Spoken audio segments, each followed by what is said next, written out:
Bonjour à tous, bienvenue dans ce nouvel épisode d'Engel & Volkers Success Stories.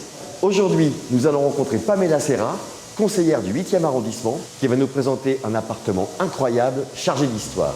Venez avec moi.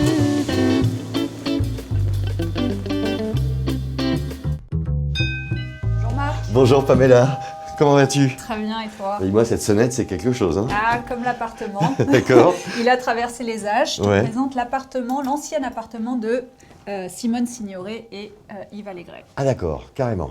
Voilà, et s'il t'intéresse, il est à la vente. Ok. Je vois que tu as une très belle hauteur sous plafond ici. Oui, très belle hauteur sous plafond, 4 mètres. C'est un appartement qui fait 67 mètres carrés, Uh-huh. 2 chambres. Cette belle pièce, une cuisine des années 70 par Henri Colboc. Et c'est un appartement qui a traversé l'histoire et qui peut encore la traverser puisqu'il n'y a aucun mur porteur. Donc on peut s'amuser à tout raser et faire un grand loft plus contemporain. Il me semble que ça ne s'arrête pas uniquement à Simone Signoret et Yves Allégret, il y a d'autres choses qui se sont passées ici. Oui, alors on a le Lido juste derrière nous. Les filles du Lido venaient dans la copropriété. Et en face, l'appartement d'en face appartenait à la veuve Picabia. Je suis amoureuse de cette copropriété. On a eu plusieurs biens à la vente.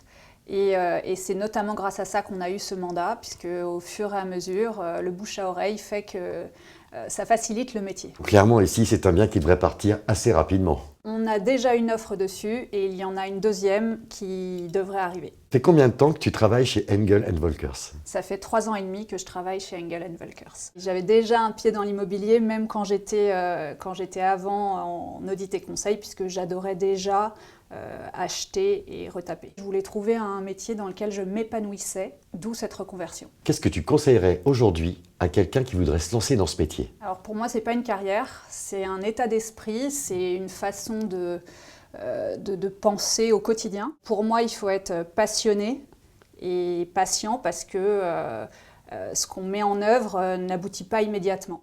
Et quand ça aboutit, à quel point est-ce gratifiant? C'est plus que gratifiant, mais encore une fois, c'est lié à l'état d'esprit. En fait, c'est un peu une petite magie de rendre les gens heureux, de vivre par procuration leurs projets, et du coup, ça rend heureux. Merci beaucoup, Pamela. Avec plaisir, Marc.